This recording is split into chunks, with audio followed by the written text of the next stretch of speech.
Welcome back, everyone. If you didn't see the last video, you should go check it out. It's going to be linked up yonder somewhere.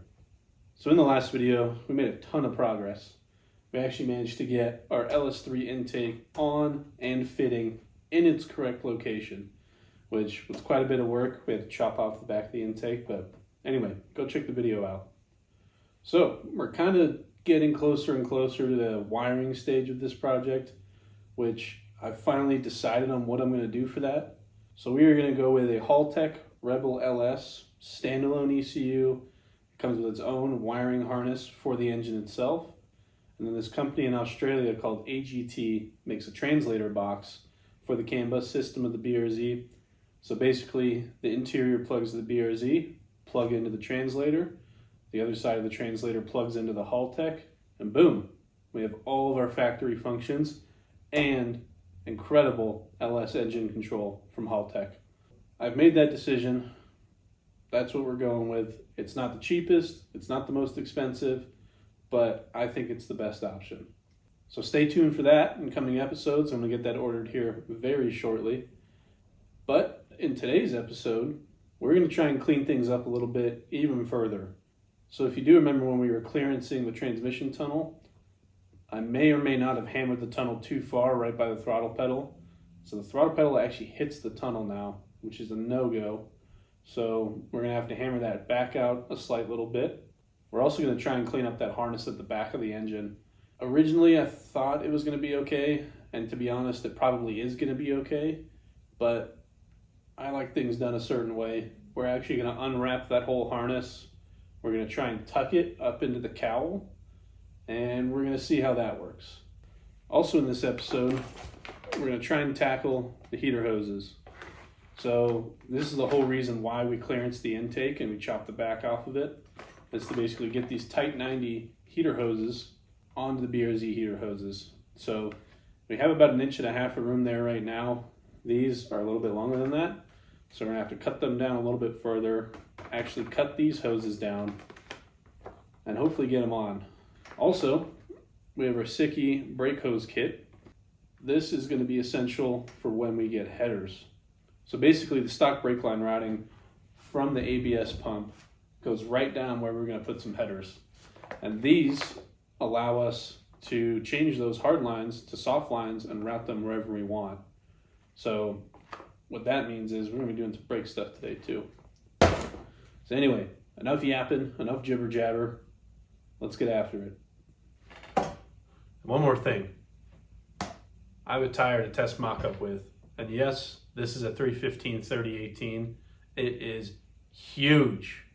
But this is what we're gonna be running on the BRZ, square. So stay tuned. Okay, I'm gonna try and do as much as possible today without pulling the engine out, because to be honest, it's not difficult, but I'm not looking forward to it.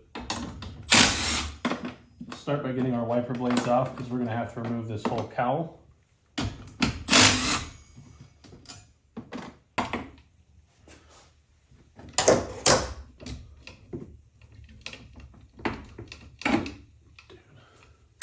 Let's get this cowl off.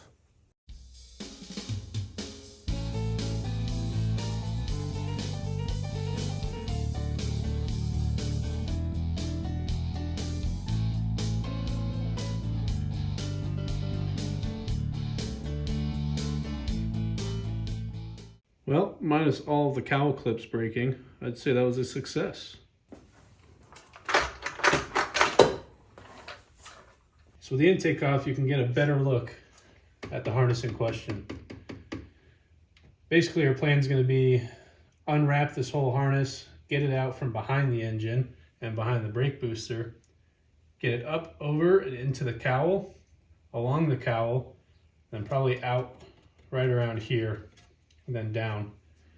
And that's going to involve unwrapping the harness, obviously reworking a bunch of wires, but we gotta do what we gotta do. Okay, we've done pretty much about all we can do here without pulling the engine. So we're probably gonna get on that pretty shortly. But if we move into the car, you can see I actually got the factory piece of plastic back right where the throttle pedal is. And before, it was hitting the side. And now we have all the room in the world you know, even if we flex the pedal, which is a very flexy pedal, but all the way over to the right, we got tons of room. So I didn't really want to film that for you guys. It's kind of hard to film under here while I'm hammering, but just had to push the firewall back a little bit, probably about a ½ inch or so in that location, and boom, we have throttle pedal clearance. So that should be about it for interior stuff. Also, off camera, kind of over the week, we got our shifter set up, very dialed, which it's a pretty simple setup. This is a factory Tremec shift knob. This is the factory boot. If we take the factory boot off, you can see there's a Sicky shift handle there. I think this is their SRRT02 maybe. But what it does is it pulls the shift handle back 2.5 inches. And then I clearanced up there a little bit in the plastic, so you can't even tell when it's on. So if we put it in first, you can see, got plenty of clearance. Third, plenty of clearance. Fifth, plenty of clearance. And the hard one, reverse. It's a little tight, but it clears. And then, like I said, the factory shift boot goes back on. Everything fits how it's supposed to. And boom, we have our shifter. Now, I have commissioned my dad to make a shift handle, which hopefully it's possible, because I don't like how low this is. It actually sits lower than factory. I want it to be probably about up here, but it threads onto here. This diameter is actually going to hold the shift boot kind of up here. And that way, when we're shifting around, the shift boot isn't flopping around and looking like garbage. And then kind of just extends it up to about here. So we should have a little bit better reach, you know, from the steering wheel to the shifter, because right now it's pretty far away. And I'm not a super big fan of that. I'd rather it be up here so, you know, we can bang gears like we're supposed to. So like I said, that should be about it for the interior stuff. There's really not much else we have to do in there until we get wiring. When that comes in, then we're probably gonna have to pull some plugs and harnesses and see what you have to do there. So the interior is not going back together quite yet. But next on the list, let's get this engine and trans out.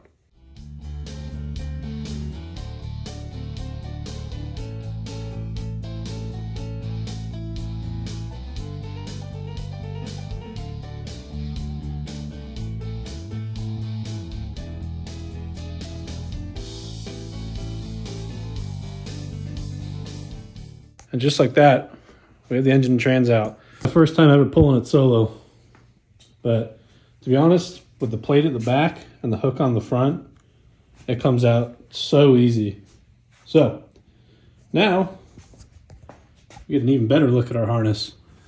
This is the one that's dangling underneath. As you can see, it's already getting chewed up just from engine coming in and out so many times. So, plan of attack. Let's see if we can get this harness free.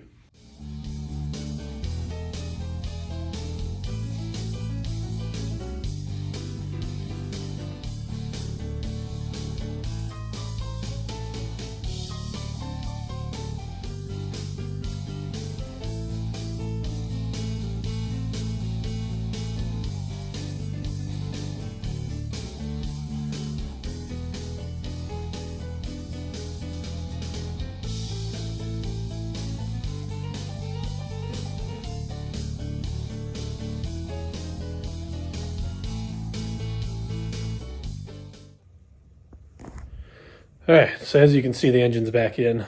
I don't know why I was tripping on it for so long to do it by myself, but it's pretty simple with where everything is. But anyway, it's lunchtime. I'm hungry, so I gotta go get some food. And I didn't want to leave this engine dangling by a Harbor Freight engine hoist while I was gone. It's not even my engine hoist. I borrowed it from Tony, and this thing's probably pulled hundreds of engines in this valley. But after lunch, our next steps are going to be to get this brake booster out. So this harness goes underneath the brake booster and right here. So once we get the brake booster out, we can start tucking it up here. But Chipper's calling my name. Be right back.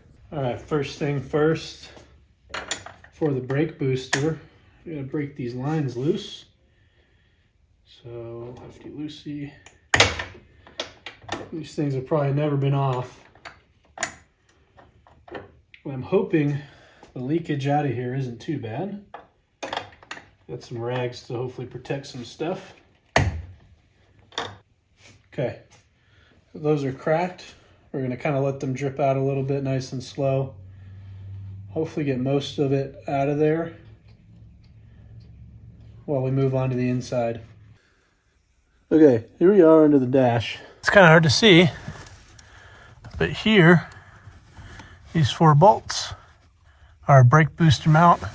On the brake pedal itself, there's a little clevis right here with a circlip or a spring pin. So we got to pull that spring pin out, get this clevis out, get those 4 bolts off, and we should be golden. All right, the lines have pissed out the entirety of this reservoir onto my floor and all over the car, but it didn't get on the engine, so that's good. So theoretically, this should just come out, right?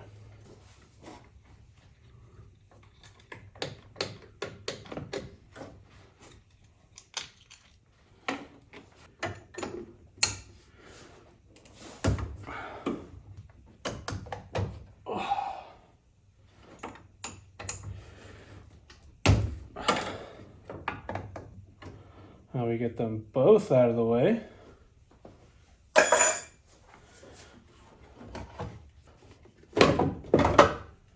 Boom! That was so easy. Okay, time to clean up.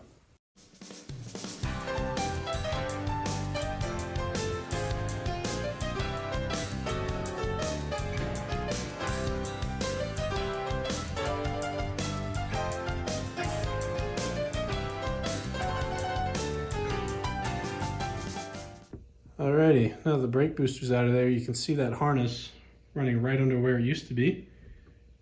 And our enormous mess of brake fluid that I now get the joy of cleaning up. We are all cleaned up. Now, I'm probably just going to do this in a time lapse, but we're going to take all of the electrical tape, plastic, all the sheathing off of this harness. And we're just going to kind of see where it ends up. It should go nicely up and over the cowl. We're going to have to smoke some holes through it, but nothing we haven't done before. So enjoy the time lapse.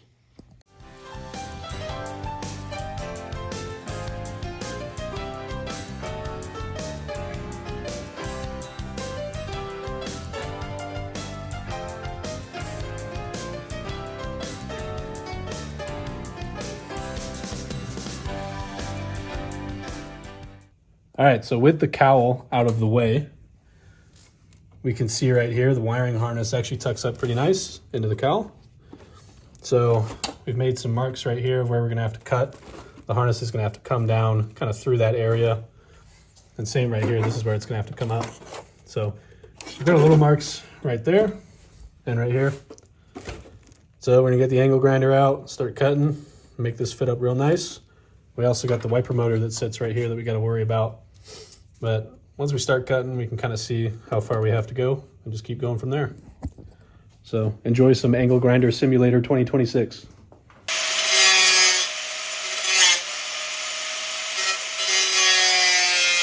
In my firewall where I don't want it to be because I fucking missed it. So. Oh, nice. Sick, dude. That's trill as fuck. Yeah, it just kind of is what it is.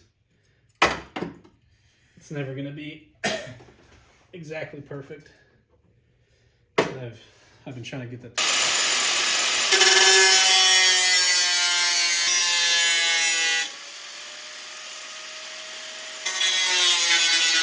So my shit showed up. What? My shit showed up. Oh yeah. What are you ordering? He's basically told me that shit, the same shit, which is understandable, but it's like, well. I was just hanging out the backside of her. Yeah, dragging away, dude. Kenworth hauling logs. I remember that. Alright, my friends came over for a bit, so sorry for the lapse in filming there, but we take a look at what we're working with here under the cowl, you can see we've cut this back. We've rounded the corners real nice. Same under there. It's just taped for now until I can find some bulb seal. But the harness tucks up here. I got some P-clamps and used existing holes right there. Just a little nut and bolt. Drilled a new hole right here for this P-clamp to keep the harness away from the wiper motor. And kind of same here, we kind of cut it back a little bit. Could probably use a little more, but it's a diminishing return point there. And we've got our cowl, which fits just like factory. You can see the harness comes out right here and goes in right under there. So fits pretty good. I think our next step is to kind of retape the harness up there, make sure everything's all good. It's not going to rub through and cause any issues. But for now, this is sweet. Look at all this room. We gained all this room underneath, all the room up here, and especially all the room right here. We're going to have to figure out what to do with this brake line, kind of bend it, hopefully in a correct way to not hit the engine. But I mean, this harness used to be like right here, so we've gained a ton of room right there for the cylinder head. And we'll probably have to extend this ground ever so slightly, but we'll see when the engine's back in. So for now, I'm going to put the engine and trans back in, eat some dinner, and then we'll get right back to it.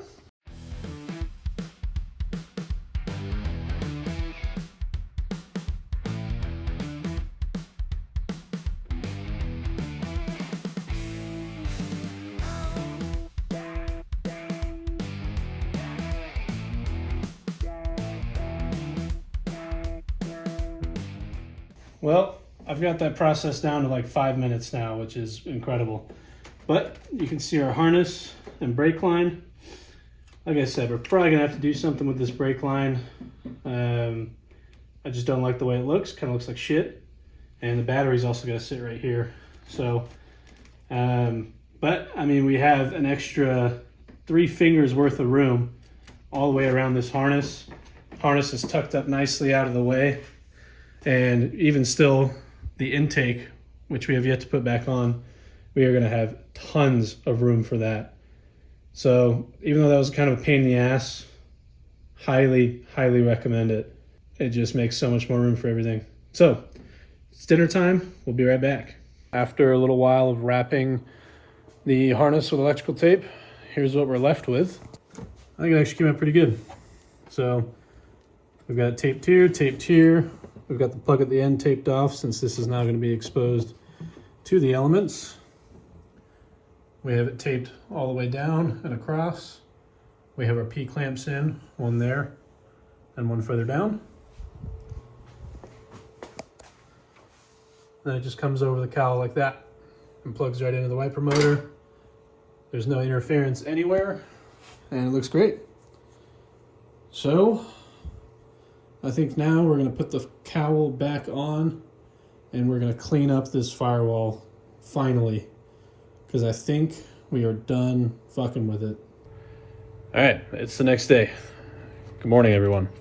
We've already been to AutoZone and we picked up some of this. This is like that cringy shit that people usually do in chrome on their Civics.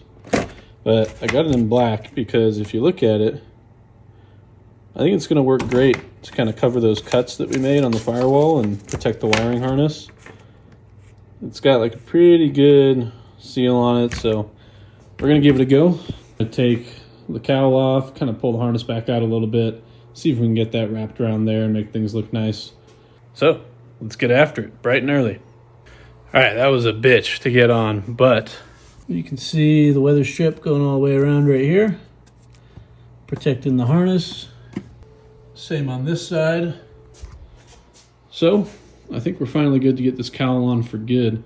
I've got all new clips that Chance brought me, and we're going to cover all that up, and our wiring woes should be done.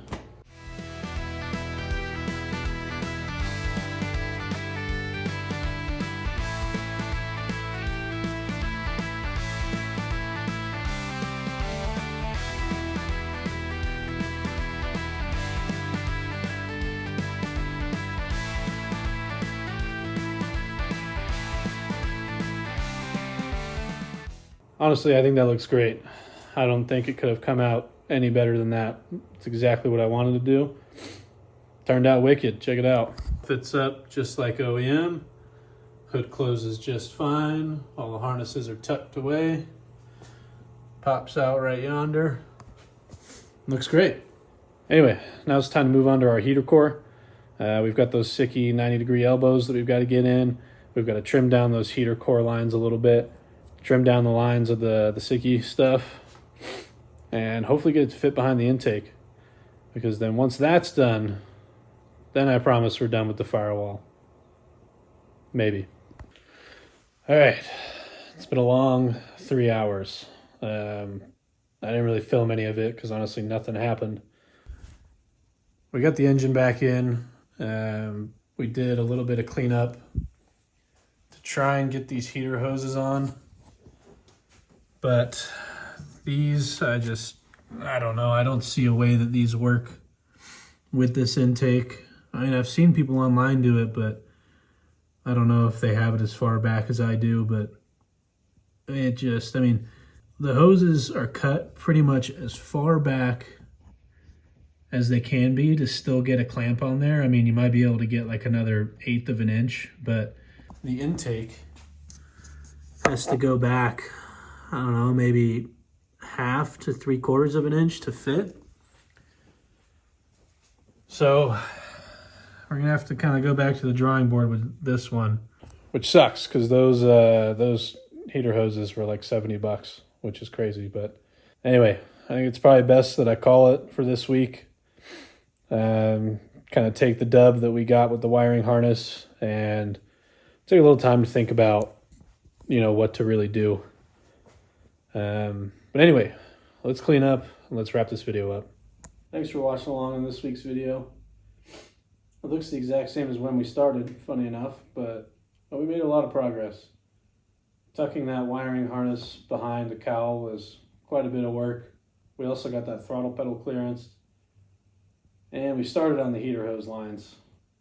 Some research will have to be done. We're going to see if there's any kind of maybe NPT or AN fittings that'll work if I cut those hoses flush. So there's only really one thing I can cross off right now. Clearance wiring harness. But anyway, don't want to be a Debbie Downer. We made some sick progress this week. I'm pretty stoked with where we're at. It is tough to kind of run into a brick wall like that and not really have a solution that I've seen or that works. So we're gonna have to get creative. Stay tuned for next week. Probably gonna order a whole bunch of stuff tomorrow, and hopefully quite a bit of this is gonna be crossed off, which means we can start actually crossing off more stuff on the to-do side. Anyway, let's end this one off on a high note. We got a shitload done this week, and I'm super stoked on it. Obviously, we're going to hit snags on the way. That's just part of life. So, stay tuned for next week. Thanks, everybody, for watching. Hi, Mom and Dad. Later. There's a tear